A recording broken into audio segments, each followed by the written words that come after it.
Hello students of 9, 10th, 11 and 12th. This is a combined video for class 9, 10th, 11 and 12th in which I am going to explain you chapter conjunctions. Conjunction समुच्चय बोधक जिसे हम कहते हैं, connectors भी कहते हैं.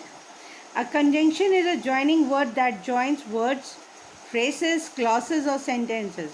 It must be distinguished from a relative pronoun or a relative adverb which also join two sentences. एक कंजंक्शन जो है जिसे हम सिंपल भाषा में अगर कहें तो वो होते हैं जॉइनिंग वर्ड्स. ये वर्ड्स को ज्वाइन करते हैं, सेंटेंसेस को ज्वाइन करते हैं, फ्रेसेस को या क्लॉसेस को ज्वाइन करते हैं. लेकिन ये रिलेटिव प्रोनाउन और रिलेटिव एडवर्ब से जो है बिल्कुल अलग होते हैं, जिसका एग्जाम्पल जो है 3 सेंटेंसेस जो नीचे दे रखे हैं उसमें बता रखा है. This is the tree that was planted by a foreigner. यहाँ पे ये रिलेटिव प्रोनाउन है. This is how he does his work. यहाँ पे relative adverb है.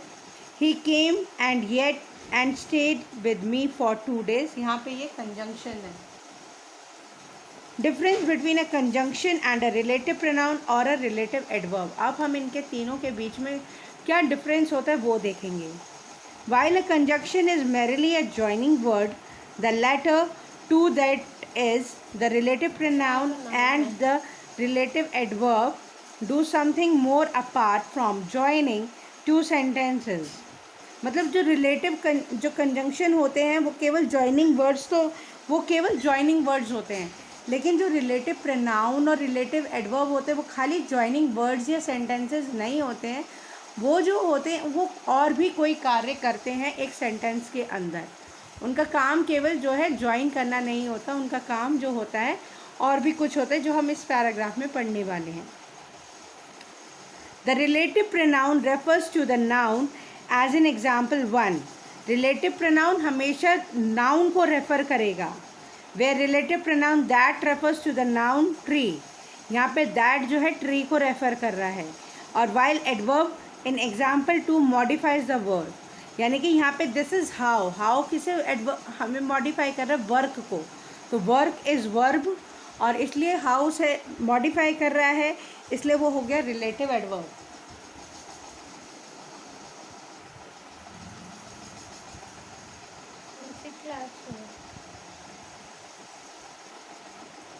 In example third, the conjunction and joins two verb came and stayed. यहाँ पे दो वर्ड्स को, came अलग चीज़ है, stayed अलग चीज़ है, और दोनों को ज्वाइन करने वाला वर्ड जो है and है, इसलिए and जो है कंजंक्शन है. वो किसी चीज़ को रेफ़र नहीं कर रहा है. Now we will learn about the kinds of conjunction. आप लोगों ने यहाँ कंजंक्शन के बारे में पढ़ा है. आप लोग उसका स्क्रीनशॉट ले सकते हो. डिफ्रेंशिएट पढ़ा है, उसका स्क्रीनशॉट ले सकते हो. मैं दोबारा शो कर रही हूँ. ये आप लोगों का कंजंक्शन है और उसके बाद ये इसका डिफरेंस दे रखा है तीनों के बीच में. एक कंजंक्शन के बीच में, रिलेटिव प्रोनाउन के बीच में और रिलेटिव एडवर्ब के बीच में डिफरेंस शो कर रखा है एग्जाम्पल के साथ. तो आपने इनको एज अ इंट्रोडक्शन अपनी नोटबुक्स में लिखना है. स्क्रीनशॉट ले लीजिएगा फिर लिखिएगा. Next is the kinds of conjunction. Kinds of conjunction यहाँ पे हमें जो दे रखे हैं, कई सारे काइंड्स दे रखे हैं. जैसे first is coordinating conjunction. Coordinating conjunction join together clauses of equal rank. यानी कि जो सेम रैंक के होंगे उन्हें ज्वाइन करने वाले कंजंक्शन जो होते हैं कोऑर्डिनेटिंग कंजंक्शन कहलाते हैं. Such conjunction are and, but, for, or, nor, also, either or, neither nor. ये सारे जो होते हैं कोऑर्डिनेटिंग कंजंक्शन होते हैं. Coordinating conjunction can further be classified into 4 categories. Coordinating conjunction के आगे 4 categories और होती हैं. Cumulative और copulative, adversative, distinguitive. हम इसमें इतना डिटेल में नहीं जाएंगे क्योंकि this is not in that much of use, क्योंकि इतना डिटेल में हमारे पास एग्ज़ाम्स में नहीं आता है. So we will not go a deeper inside it. Now we will come to the other parts of the conjunction. And D was the elative. So this you can leave this part as an introduction. हम next पढ़ेंगे subordinating conjunction. Subordinating conjunction, इसका जो आपने introduction है वो मैं बता देती हूँ. करना है यहाँ से यहाँ तक का इसका इंट्रोडक्शन है जो आप लोगों ने करना है. A subordinating conjunction is a connecting word that connects a subordinate clause to the main or the principal clause. Subordinating conjunction connect करता है एक word को principal clause से यानी कि main clause से. A subordinate clause depends on the principal clause. याद होगा आपको जब हम लोगों ने clause पढ़े थे तो subordinating clause जो होता है principal clause पे अपनी meaning को define करने के लिए हमेशा डिपेंडेंट रहता है. It may be a noun clause और एन एडजेक्टिव क्लॉज और an adverb clause depending on the principal clause. ये जो हमारे सबऑर्डिनेटिंग क्लॉज होते हैं ये कोई सा भी हो सकता है. नाउन क्लॉज होता है, एडजेक्टिव क्लॉज होता है या एडवर्ब क्लॉज भी होता है. और सबऑर्डिनेटिंग कंजंक्शन के होते हैं after, before, because, if, that, though, although, till, unless, as, when, why, where, while, as. ये सारे हमारे जो है कोऑर्डिनेटिंग कंजंक्शंस हैं. You can do the examples also which you can see just under it. I will just read it out to you. Resume your work after you have taken a little rest. Finish all your work before you go home. She can't attend the school because she is ill. I told him that he was irregular in this work. Though poor, he is honest. तो ये सारे हैं आपके जो है examples दे रखे हैं सबऑर्डिनेटिंग कंजंक्शंस के. Now we will come to the what do the subordinating conjunction denote.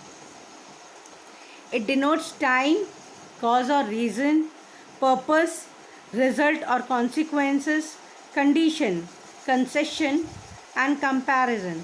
इन सब चीज़ों को शो करता है हमारा कोऑर्डिनेटिंग कंजंक्शन. उसके आगे आपको एग्जाम्पल भी दे रखे हैं. You can write them as an introduction in your notebook of subordinating conjunction. Now I am giving you some pictures of the exercise work. The first is underline the conjunction in the following sentences. Neither the orange nor the pineapple appealed to me. तो इसमें केवल हमने conjunctions को underline करना है. एक और मैं आपके लिए करके दिखा देती हूँ. I pressed the button but the elevator did not stop. तो हमारा ये जो but वर्ड है ये कंजंक्शन है.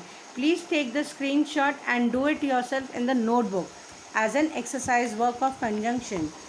These are 10 sentences. First one I have done for you. Rest of the part is over here. You can see. Take a screenshot. Do it in your notebook. Next is fill in the blanks. हमें blanks fill करने conjunction को लेके. Dash Louis dash his sister like the taste of the seafood. तो हम यहाँ पे भर सकते हैं either or. either और भी आ सकता है, neither nor भी आ सकता है. आप कुछ भी भर सकते हो इसमें से.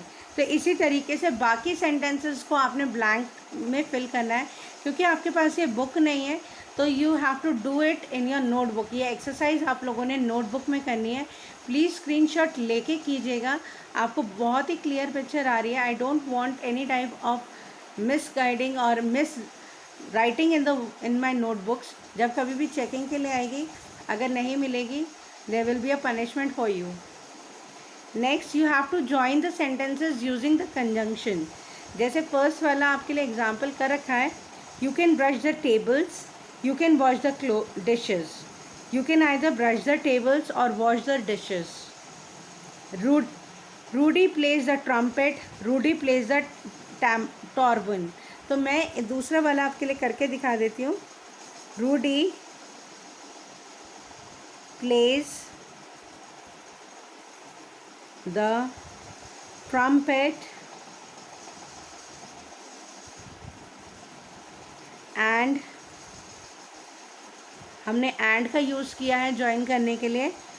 trombone.